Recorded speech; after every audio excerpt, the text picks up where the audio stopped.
Je sais même pas si j'ai déjà gagné une fois à ce tableau de Galaxian. Bon, bah tant pis. Bonjour à tous, c'est Renault pour un nouveau rétro gaming à papa. Voilà, Ridge Racer, le voilà, le beau, l'unique, édité chez Namco. Voilà, c'est une conversion d'un jeu d'arcade sorti en 93, voilà, en arcade, et 95, enfin moi je l'avais acheté en 95 sur ma PlayStation. C'est le tout premier jeu de la PlayStation. Voilà, donc le voilà, il est ici, le voilà. C'est le tout premier jeu, ouais, le voilà. Je l'avais vraiment kiffé, je l'avais même eu avant la console, je crois. Voilà, c'est le 0001, le numéro. Voilà pour la petite histoire. Donc, on va commencer tout de suite.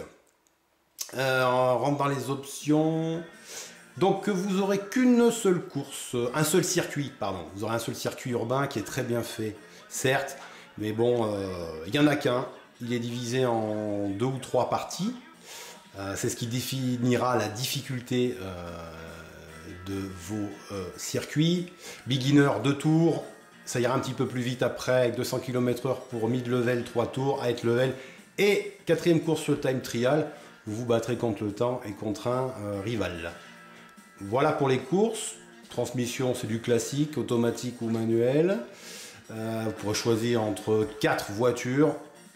Voilà, elles ont un nom, bon, voilà, c'est des noms japonais. Elles auront chacun leur spécificité.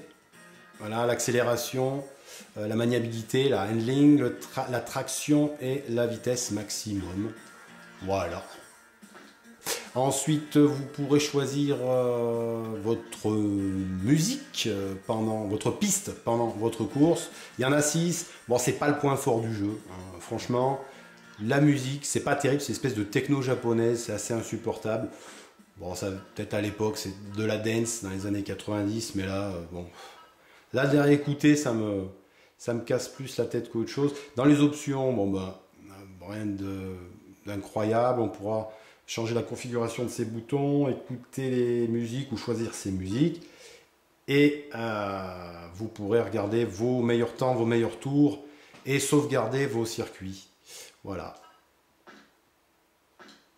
En ce qui concerne les musiques, alors, point fort de la PlayStation pour ce Ridge Racer, une fois que la galette est chargée, vous enlevez votre galette du jeu, le jeu tournera, vous pourrez mettre votre musique préférée dans la babasse, comme ça vous pourrez jouer avec vos musiques préférées. Allez, on attaque tout de suite avec la première course. Alors, quoi dire de ce Ridge Racer? Eh ben regardez, hein, on est en 95. On sort de la 16 bits, on sort de la Mega Drive et de la Super NES, on s'est un petit peu endormi dessus, et arrive cette console Sony avec ses jeux 3D, mais polygonés, mais les polygones sont quand même pas mal texturés. Regardez, on rentre dans le tunnel, il y a quand même des effets de lumière, c'est quand même plutôt pas mal. Voilà. Alors la maniabilité de Ridge Racer, rien d'incroyable, c'est du drift, c'est de l'arcade.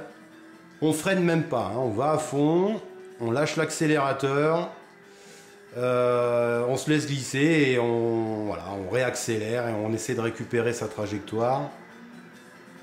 Regardez, je lâche, voilà. C'est du dérapage, c'est du drift à la japonaise, hein.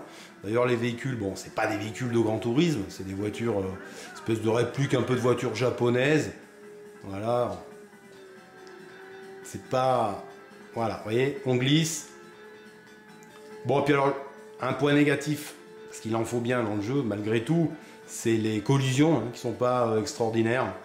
Ça fait un peu caisse à savon, hein, quand on tape une voiture en élément du décor. Bon, voilà, il n'y a pas de dégâts, c'est pas très réaliste. Voilà, le fun, c'est ça, c'est d'aller à fond et de déraper.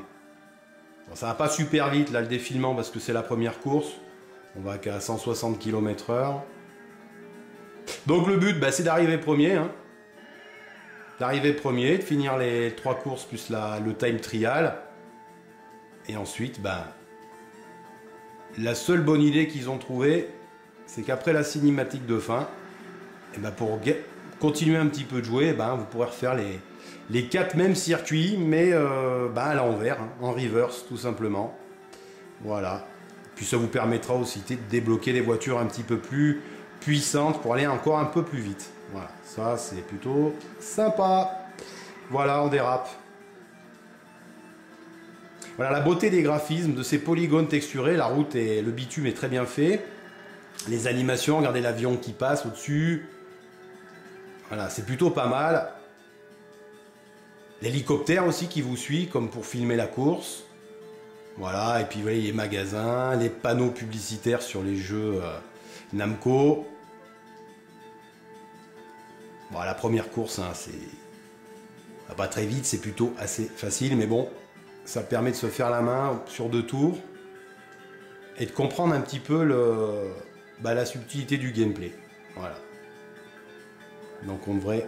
Voilà, finish. Vous voyez, puis vous voyez l'écran en face avec le building, l'écran avec la petite animation, la petite bonne femme qui vous dit que vous êtes le leader de la course. Voilà.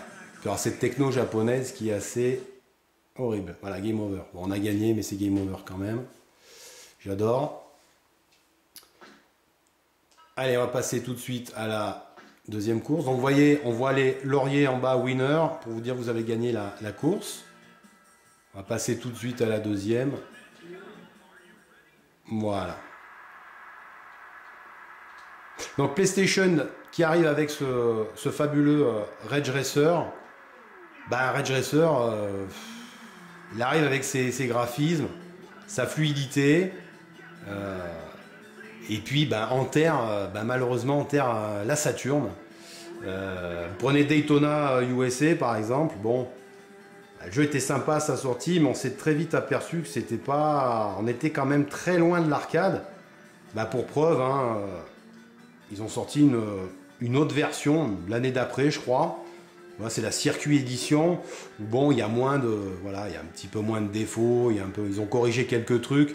Enfin bon, pour ressortir un jeu un an après, c'est vraiment que bon, le boulot était pas salopé, mais enfin... Le problème de la Saturn, c'est que c'était une très très très belle machine sur le papier, mais c'était une usine à gaz à programmer, quoi. Donc les mecs s'arrachaient les cheveux pour sortir les jeux, et ils sortaient pas rapidement, on les attendait, et quand ils arrivaient, il y avait eu des concessions, parce que ils arrivaient vraiment pas à bien exploiter la Saturn, qui à la base était fait pour la 2D, hein, je le rappelle. Voilà. Et c'est quand ils ont appris que le projet de la PlayStation allait arriver très vite, ils ont été obligés un petit peu de développer, pousser un petit peu la babasse pour pas se laisser distancer par la PlayStation qui arrivait. Mais bon, ils y sont pas arrivés. Hein. Parce que la PlayStation était moins puissante. Mais bon, c'était la maison Sony. Hein. Ils savaient faire des machines. Ils avaient une grosse puissance au niveau de la com aussi, de la publicité. Et donc ça, c'était pas rien. Et puis la machine était facile à programmer. Donc tous les grands noms comme Namco... ont tout de suite signé pour faire se sont régalés pour faire des conversions des machines arcade. Voilà ce que j'aimais bien aussi, vous voyez, c'était le cycle jour-nuit.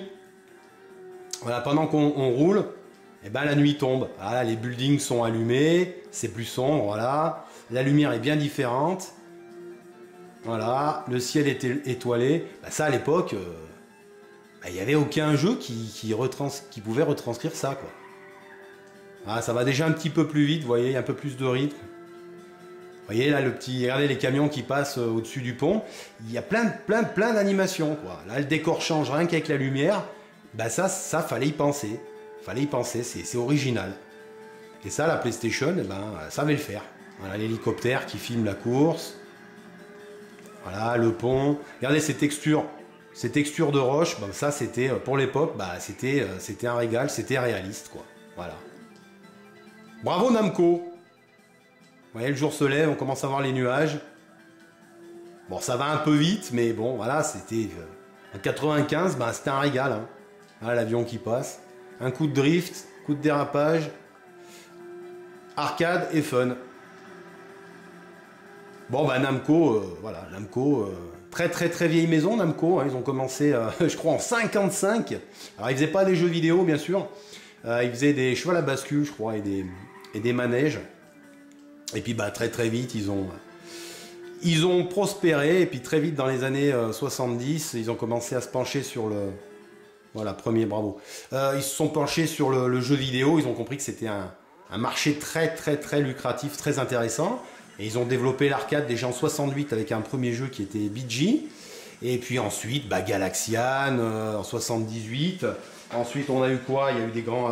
des Pac-Man, Dig Dug, Galaxian, Ralix, Pole Position, Xevious. Et puis après, bah, dans les années 90, bah, l'arrivée de la 3D avec des Tekken, Soul Calibur, Ace Combat, etc. Voilà. C'était vraiment le pilier de l'arcade par la suite. Et puis Pac-Man, je crois, qui était là pendant longtemps, peut-être même encore, la mascotte de Namco. Voilà. Et puis en 89 déjà, Namco était le leader et faisait déjà la 3D en arcade avec Winning Run, pour ceux qui se souviennent, un jeu de Formule 1 en 3D. Il n'y en avait pas encore à cette époque-là de la 3D. Hein. C'est venu après avec Yu Suzuki et sa série des Virtua, hein, des Virtua Racing, des Virtua Fighter. Bon, j'ai fait un petit peu le recap dans mon rétro gaming à papa sur Outrun, pour ceux qui m'ont suivi la dernière fois. Donc ils étaient vraiment le leader.